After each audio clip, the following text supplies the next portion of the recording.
பெருந்தலைவர் காமராஜர் அவர்கள் இறந்தபோது அவருடைய இறந்த அந்த மறுநாளே காமராஜரை பற்றி தவறான கருத்துக்களை விதைப்பதற்கு, மக்களிடத்தில் காமராஜர் அப்படி ஊழல் செஞ்சிட்டாரு, இப்படி ஊழல் செஞ்சிருக்காரு அப்படின்னு சொல்வதற்கு, காமராஜருடைய புகழை கெடுப்பதற்கு ஒரு கூட்டம் திட்டமிட்டு இருக்கிறது. காமராஜரை பற்றி ஏதாவது ஒரு தவறான ஒரு செய்தித்தாள் நம்ம கையில கிடைக்காதா?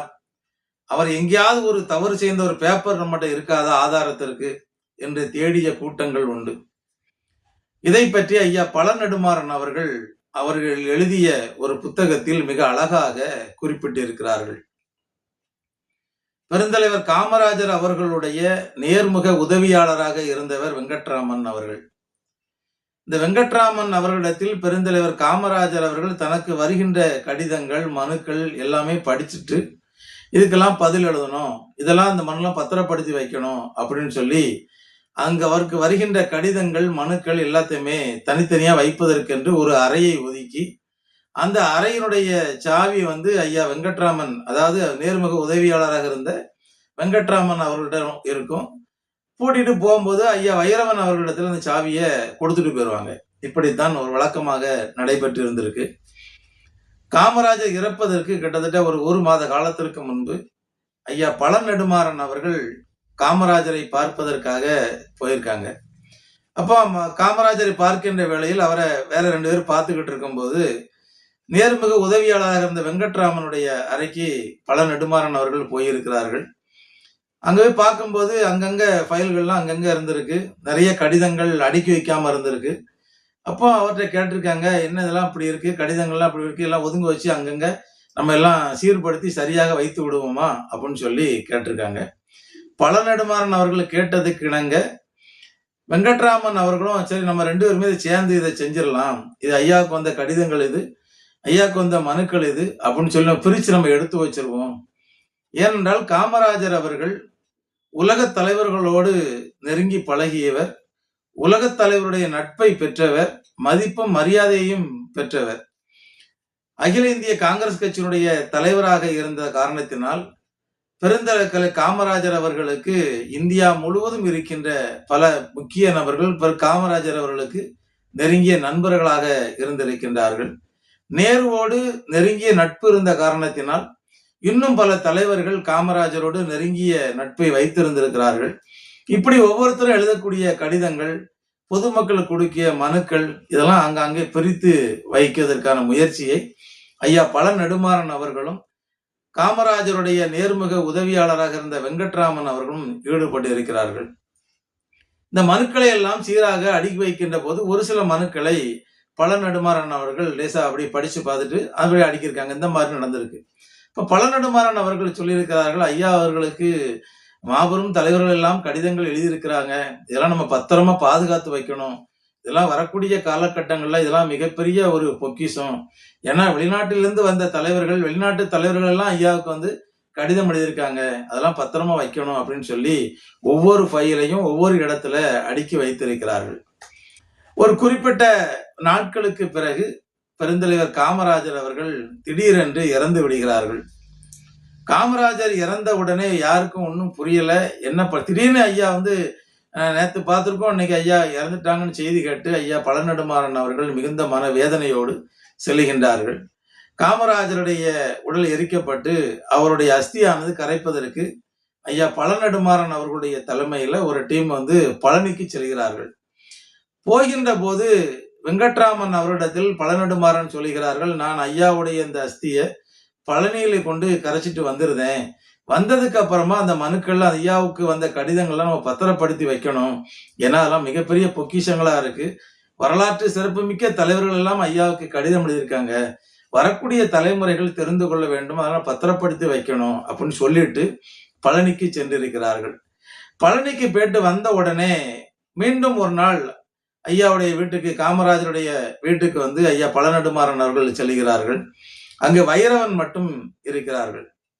வைரவனிட ஐயா கேட்கிறாங்க, இந்த மாதிரி ஐயா பயன்படுத்தின ஏதாவது ஒரு வேட்டியும் ஒரு சட்டையும் எனக்கு வேணும், ஐயாவை நாம் இழந்து விட்டோம், ஐயா பயன்படுத்தி அந்த வேட்டி சட்டையாவது நான் கடவுளாக நினைத்து தினந்தோறும் ஐயாவை நினைத்து நான் வணங்கிக் கொள்வேன், அதனால எனக்கு ஐயா பயன்படுத்தின ஒரு வேட்டியும் சட்டையும் மட்டும் எனக்கு வேணும் அப்படின்னு சொல்லி பழ நெடுமாறன் அவர்கள் காமராஜருடைய உதவியாளராக இருந்த வைரவன் இடத்துல கேட்டிருக்காங்க. வைரவன் அவர்களும் காமராஜர் அவர்கள் பயன்படுத்திய ஒரு வேட்டியும் ஒரு சட்டையும் எடுத்து கொடுத்திருக்காங்க.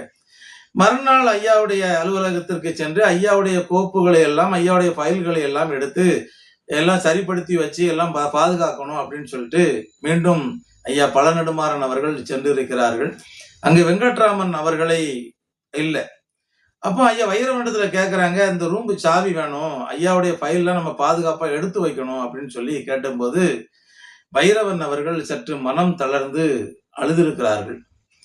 என்னடா இவர் ஏன் அழுகிறாரு அப்படின்னு சொல்லி, எதற்காக நீங்கள் கண்ணீர் வடிக்கிறீர்கள், என்ன காரணம் சொல்லுங்க, என்ன விஷயம் அப்படின்னு சொல்லி வைரவனிடத்தில் பழ நெடுமாறன் அவர்கள் கேட்டிருக்கிறார்கள். அப்பதான் வைரவன் சொல்லியிருக்காரு, ஒரு அரசியல் தலைவர், முக்கியமான ஒரு தலைவர். ஏன்னா ஐயா பழ நெடுமாறன் எழுதிய அந்த புத்தகத்தில் கூட ஐயா அவர்கள் அந்த தலைவர் யார் என்று தெரிந்தும் கூட அவருடைய பெயரை ஐயா எழுதவில்லை. அதனால் நானும் அந்த தலைவருடைய பெயரை சொல்ல விரும்பவில்லை. ஐயா அவர்கள் இந்த மாதிரி ஒரு அரசியல் தலைவர் வந்தாரு, வந்துட்டு உள்ள என்னெல்லாம் இருக்கு அப்படின்னு சொல்லி எல்லாம் திறந்து காட்ட சொன்னாங்க. நானும் திறந்து காட்டினேன். ஐயாவுடைய ஃபைல் இருந்த அறைக்குள் சென்றார்கள். சென்று ஒன்னொன்னையா எடுத்து புரட்டி புரட்டி படிச்சு பார்த்தாங்க. பாதி ஃபைல அவங்க எடுத்து வச்சுக்கிட்டாங்க. மீதி கொஞ்சம் கிழிச்சு போட்டாங்க. ஐயா இதெல்லாம் ஏன் கிழிச்சு போடுதீங்க அப்படின்னு கேட்டேன். இதெல்லாம் ஆவாத பேப்பர்ப்பா, இதெல்லாம் தேவையில்லை அப்படின்னு சொல்லி கிழிச்சு துறைஞ்சிட்டாங்க, போட்டாங்க இந்த கணக்கு. மீதி கொஞ்சம் இருப்பது மட்டும் வச்சுட்டு போயிட்டாங்க எடுக்காம அப்படின்னு சொல்லி அவர் அழுத வண்ணத்தில் பழ நெடுமாறன் அவர்களிடத்துல சொல்லியிருக்காங்க. பழ நெடுமாறன் அவர்களுக்கு அதையெல்லாம் கேள்விப்பட்டோன்னே ரத்தம் கொதித்ததை போல ஒரு மிகப்பெரிய கோபமும் ஒரு ஆத்திரமும் அவர்களிடத்துல வந்து அந்த தலைவரை போய் நேரடியா பார்த்து அசிங்கமா பேசுறோமா அப்படின்ற எண்ணம் கூட அன்றைக்கு அவர்களுக்கு இருந்திருக்கிறது. இப்படியெல்லாம் ஒரு தலைவர், பெருந்தலைவர் காமராஜருடைய பெயரையும் புகழையும் கெடுக்க வேண்டும் என்று காமராஜர் இறந்த போதே பல ஃபைல்கள் எல்லாம் எடுத்து சென்றவர். இன்னைக்கு அவங்களாம் எந்தெந்த ஃபைல் எடுத்துட்டு போயிருக்காங்கன்னு யாருக்காவது தெரியுமா? காமராஜர் வீட்டுல அவங்க கிழிச்சு போட்டது எந்த ஃபைல்னு தெரியுமா? அது போக மிச்ச மீதி 1-2 இருந்ததுதான் இன்னைக்கு அவர் கடிதம் எழுதினாரு, இந்த அமைச்சர் கடிதம் எழுதினாரு, வெளிநாட்டிலிருந்து மகாராணி கடிதம் எழுதினார்கள் என்று அந்த கடிதங்கள் மட்டும் 1-2 மட்டும்தான் இன்னைக்கு இருக்கிறது. இப்படி காமராஜர் இறந்த போது காமராஜருடைய கடிதங்களையும் பொருட்களையும் எல்லாம் சூறையாடி சென்றவர்கள் உண்டு. இதைத்தான் ஐயா பழ நெடுமாறன் அவர்கள் அவருடைய எழுதிய புத்தகத்தில் அழகாக எழுதியிருக்கிறார்கள். எப்படி இந்த ஃபைல்கள் எல்லாம் எடுத்து சென்றார்கள் என்று. எதற்காக இதை பதிவு செய்கிறேன் என்று சொன்னால், இன்றைக்கு காமராஜரை பற்றி குறை சொல்லுகிறவன் குறை சொல்லிக் கொண்டே இருந்தாலும் காமராஜர் இறந்த மறுநாளே அவரை குறை சொல்ல வேண்டும், அவர் அப்படி ஊழல் பண்ணிட்டாரு இப்படி ஊழல் பண்ணிட்டாருன்னு சொல்ல வேண்டும் என்ற சிந்தனையில் காமராஜர் வீட்டில் சல்லடையை அரிப்பது போல தேடி ஒவ்வொரு ஏதாவது ஒரு தடயம் கிடைக்குமா, ஆதாரம் கிடைக்குமான்னு தேடி சென்ற ஒரு கூட்டம் அன்றைக்கே இருந்திருக்கு.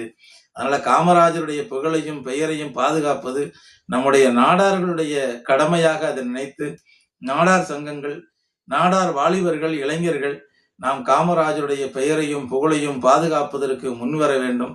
காமராஜரை பற்றி தெரிந்த நல்ல விஷயங்கள் அத்தனை விஷயங்களையும் மற்றவர்கள் தெரிந்து கொள்ளுகின்ற விதத்தில் நாம் அவருடைய புகழையும் பெயரையும் பரப்ப வேண்டும் என்பதை உங்களிடத்திலே கேட்டுக்கொள்கிறேன்.